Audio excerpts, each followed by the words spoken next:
Hello everyone, I am Dr. Vimmi Bindra. I am a robotic, laparoscopic and endometriosis excision surgeon. आज हम आपसे एक process है जिसको हम IUI बोलते हैं और इंट्रा यूट्राइन इंसेमिनेशन बोलते हैं, उसके बारे में जानकारी देना चाहते हैं। IUI एक प्रोसेस है जो कि असिस्टेड रिप्रोडक्टिव टेक्नोलॉजी भी है, जिसको IVF नहीं है बट IVF के पहले वाला स्टेप आप इसे बोल सकते हैं।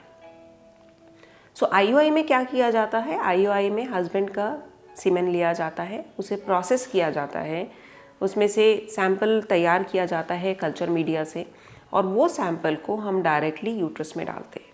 अभी IUI और नेचुरल प्रेगनेंसी या ovulation induction pregnancy timed intercourse में क्या डिफरेंस है? ओवुलेशन इंडक्शन टाइम्ड इंटरकोर्स में हम मेडिसिन देते हैं पेशेंट को, फॉलिकुलर स्कैन के लिए बुलाते हैं। अगर अंडे का साइज़ ठीक ठाक हो गया है तो हम हस्बैंड वाइफ को साथ में रहने के लिए बोलते हैं, उसे हम टाइम्ड इंटरकोर्स बोलते हैं।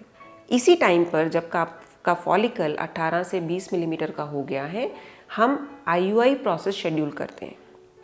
अभी IUI हम क्यों करते हैं और किसको करवाना चाहिए?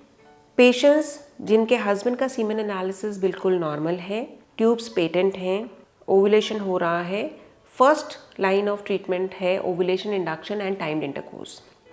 अगर आपने 4 to 6 साइकिल्स ये ट्रीटमेंट ले लिया है तो आप एलिजिबल हैं IUI करवाने के लिए।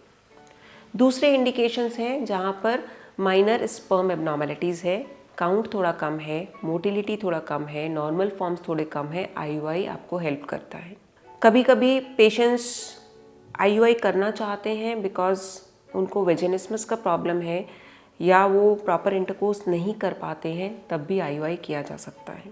IUI के लिए प्री रिक्विजिट है कि आपके ट्यूब्स पेटेंट होने चाहिए। अभी IUI IVF नहीं है। IUI में सिर्फ हम वो सैंपल को यूट्रस में डिपॉजिट करते हैं, फिर वहाँ से स्पर्म चल करके ट्यूब्स तक पहुँचता है, वहाँ पर एग आता है फेलोपियन ट्यूब के द्वारा और फर्टिलाइजेशन होता है। तो ये भी नेचुरल प्रोसेस को ही मिमिक करता है। इसमें डॉक्टर्स या पेशेंट्स कुछ एक्टिवली नहीं करते हैं। IUI के पहले हम आपको बोलते हैं कि आपको साथ में नहीं रहना चाहिए क्योंकि सैंपल थोड़ा डेफिशिएंट हो जाता है अगर आप एक दिन पहले इंटरकोर्स करते हैं। सो IUI एक सिंपल प्रोसेस है जिसमें आपका हस्बैंड का सीमेन को प्रिपेयर करके कल्चर मीडिया में हम उसे अच्छे सैंपल को सेपरेट करके हम डायरेक्ट यूट्रस में डालते हैं। IUI बहुत सारे पेशेंट्स हमसे पूछते हैं कि IUI का सक्सेस रेट क्या है? IUI का success rate on an average 8 to 15% ही है। इससे बहुत हाईली सक्सेसफुल नहीं है।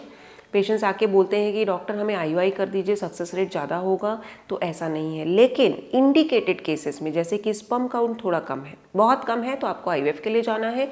अगर मॉडरेटली या माइल्ड चेंजेस हैं तो IUI हेल्प करता है। सर्वाइकल प्रॉब्लम है, विजाइनल इश्यूज हैं, IUI आपको हेल्प करता है। अगर एग्लूटिनेशन प्रॉब्लम है या स्पर्म सीमेन एनालिसिस में कुछ प्रॉब्लम है तो ये प्रोसेसिंग आपको हेल्प करता है।